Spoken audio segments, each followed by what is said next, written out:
Here we are going to cover the 4 types of communication responses. To start, I want to make this really important note that how people respond to good news is a better predictor of a quality relationship than how people respond to bad news. Because of our negativity bias, we are very good at helping people respond to poor news. We could sit with them, cry with them, be with them for as long as they need to. But when it comes to good news or something positive that happens, we are not as good as letting the person savor that experience.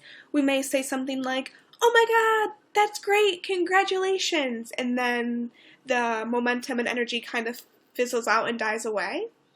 So we're going to explore these 4 types of responses to help you actively, constructively respond in a positive way to good news, which will help to strengthen your relationships.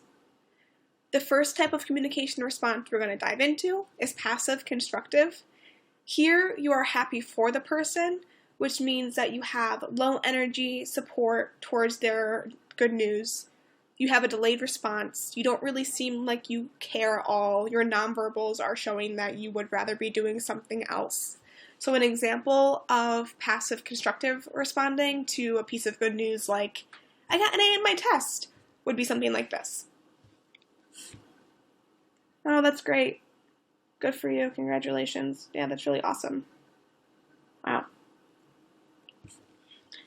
So you can see that I acknowledged the person's news and my verbal response was appropriate, but my nonverbals were showing that I really didn't care at all.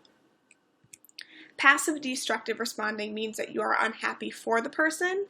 This is what I call the one-upper or the hijacker.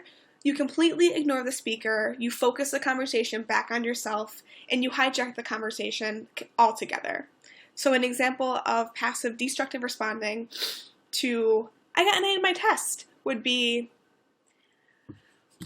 I guess that's great, but, I got a 4.0 this semester because I got an A in all of my tests, and I actually made the dean's list. Yeah, I was doing really well this semester, so it's pretty cool.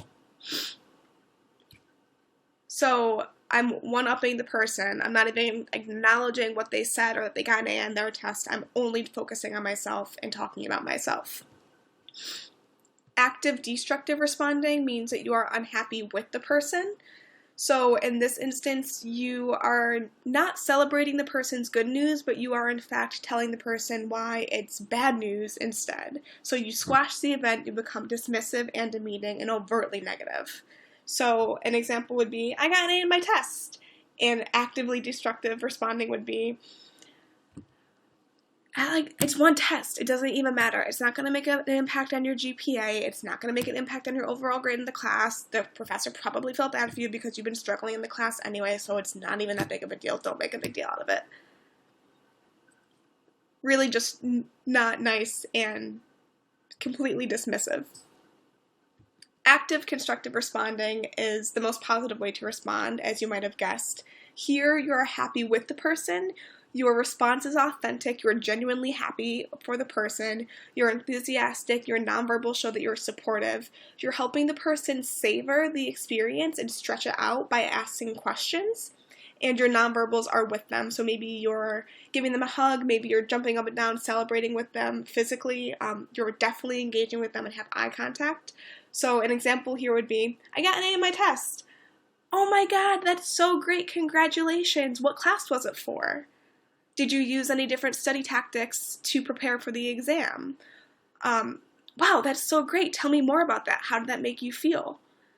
So these types of questions and prompts, "Tell me more. How do you feel about that?" These are really great ways to help people explain more of the situation and savor the whole experience, which boosts their positive emotion, but also creates positive energy between you and helps to strengthen your relationship.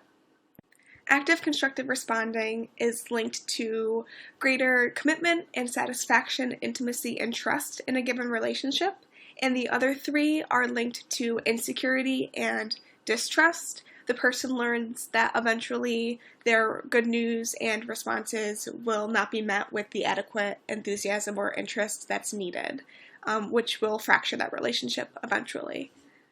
Now I invite you to reflect on a time where you might have active constructively responded or maybe responded in another way. Can you reflect on how the conversation changed based off of your communication style or other ways that you could active constructively respond in the future?